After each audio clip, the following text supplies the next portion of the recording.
I have a complex relationship with religion. I spent much of my life as an evangelical minister, and I'm still happily married to a devout Christian woman. Many of my family are still evangelical Christians. I can't really call myself that anymore. I think of myself as sort of a Christian atheist, someone who finds value in the teachings of Jesus of Nazareth and sometimes finds the Bible relevant to my life, but I no longer believe in it as any sort of holy scripture, and I personally no longer believe in a personal God and of any sort that any of the world's religions would recognize.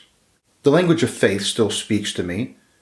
Great works of religious art still put me in awe. I want to believe. But ultimately, while the boy might leave the congregation never truly leaves the boy.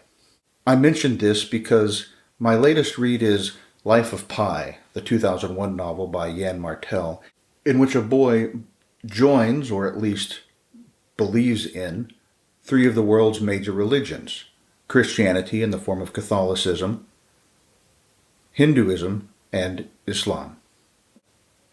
He sees value in all of them, believing that in some sense all religions are true.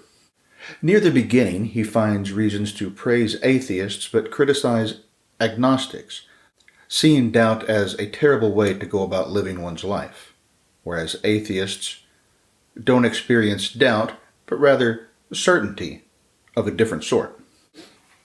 The central conceit of the novel is that Pi and his family are on a cargo ship moving the family zoo when it sinks. He's the lone survivor along with an adult tiger named Richard Parker. This is a story of survival that presents itself as a true story. We learn that it's just a story in the sense, as one character says towards the end, of having an element of invention, such that Pi's story is fiction rather than nonfiction within the universe of the novel itself. It's sort of recursive storytelling with an unreliable narrator. Pi claims that all stories have an element of invention in this sense, and so one story is as good as another, and that you choose the one that you prefer, the one that makes you feel better. So in this sense, Life of Pi is a novel by Yann Martel about a man who apparently is Yann Martel, who tells a story about a man named Pi Patel and the story that he told, or at least the two stories that he told, one with animals and one without. We're told that this story will make us believe in God, that it's a story that should fill us with belief and faith. One of my favorite podcasts, Apocryphals, refers to some people as Caesar real or Robin Hood real. Julius Caesar was a man who lived in reality. There are attestations that he existed. He walked on this earth. He did things that still affect us today. Robin Hood was not real in that sense. There never was actually a Robin Hood. But he's still real in the sense that his stories are still with us, that story still has relevance and effects today in our time. I found Martel's writing style pompous, despite the fact that there's this element at the end that helps us see the entire previous novel in a different light. I wasn't really interested in revisiting it in the future. The language is pompous many times when Pi is talking. Who talks like that in a dialogue or even a monologue? Maybe this is part of him telling us that Pi is making up this story, that it's not real, but it feels like Yann Martel is just in love with his own writing, and frankly, I found it frustrating and annoying as I was reading. I didn't enjoy my time reading this, although I did find value in having read it. When I was a child, I loved these kinds of stories, this subgenre of a kid who survives some terrible accident like a plane crash or a shipwreck and finds a way to survive on their own in the wilderness. Maybe reading that helped me struggle with my own demons, my own problems in childhood.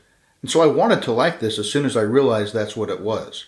But ultimately, I felt like it let me down. It felt inauthentic in the way that Pi expressed himself, rather than how he sounded when he was recounting things that happened, real or otherwise. That's right, it was his inner voice that really struck me as pretentious. As noted, Pye's story about the tiger and the other animals at the beginning of his shipwreck is allegorical. Richard Parker is Pye, or at least the part of Pye that's willing to do anything to survive, that ferocity, that will to live. The other animals represent some of the crew and even his family who initially survived the shipwreck, although not the entire ordeal. So Richard Parker, the tiger, is Pye himself in his ferociousness, in his own danger, in his thirst for survival. The allegory throughout the novel has been put to death by high school students and undergraduates. This is the sort of book that everybody's expected to read now, although it came out after I was done with my education. And so I don't need to revisit the meanings of the carnivorous island or the cargo ship that blows right past Pye and Richard Parker without rescuing them. Pye, and ultimately Martell, really imply, no, not just imply, they tell us that we should choose the better story. And it's better in the sense that he claims that's what gave him the perseverance, that his faith enabled him to keep going day after day. And if one's faith brings you comfort and peace, then you should cherish it. Hold on to it. One would have to be a real jerk to want to take away somebody's source of peace in our lives filled with trauma and pain and suffering. But ultimately, this book meant the opposite to me. It wasn't his faith that got him through. It wasn't any miracle from Jesus or Vishnu or Allah. It was his own spirit. It was his own desire to live and do whatever it took, no matter how horrific or violent, to survive. I kept waiting as I was reading this for that moment of introspection, of self-examination, and say, oh, this is how God is real. But ultimately, the novel tells us that God is real in the way that beauty and love are real, as concepts that help us make sense of our lives, but not as anything resembling objective reality.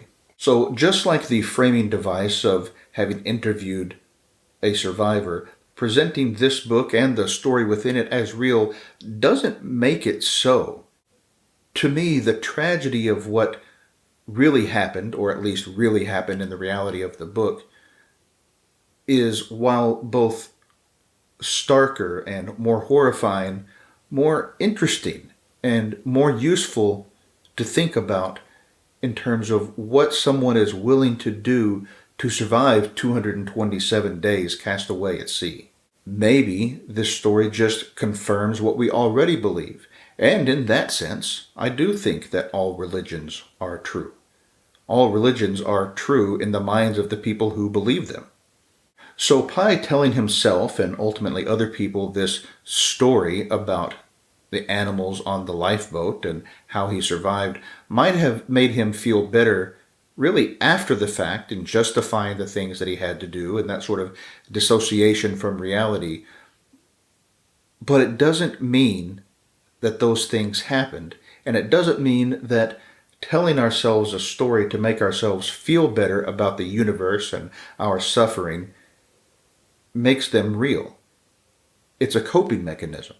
So now, having finished the book, as I said, while I didn't enjoy reading it, I'm glad that I have read it. I know the truth, and the truth has set me free. Set me free from this ridiculous allegory about a tiger and a boat.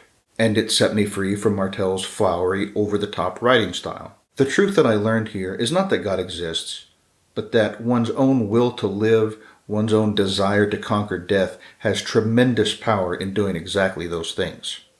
So, did I miss the point? Is the point that the story that helps us feel better about our life is the one that we should choose? Is the point that objective truth, reality, doesn't matter? Maybe I am missing it. If so, let's talk about it. The reason I do these videos is because I like to talk about books with other folks, so let me know. And as always, thanks, and I'll see you in the next one.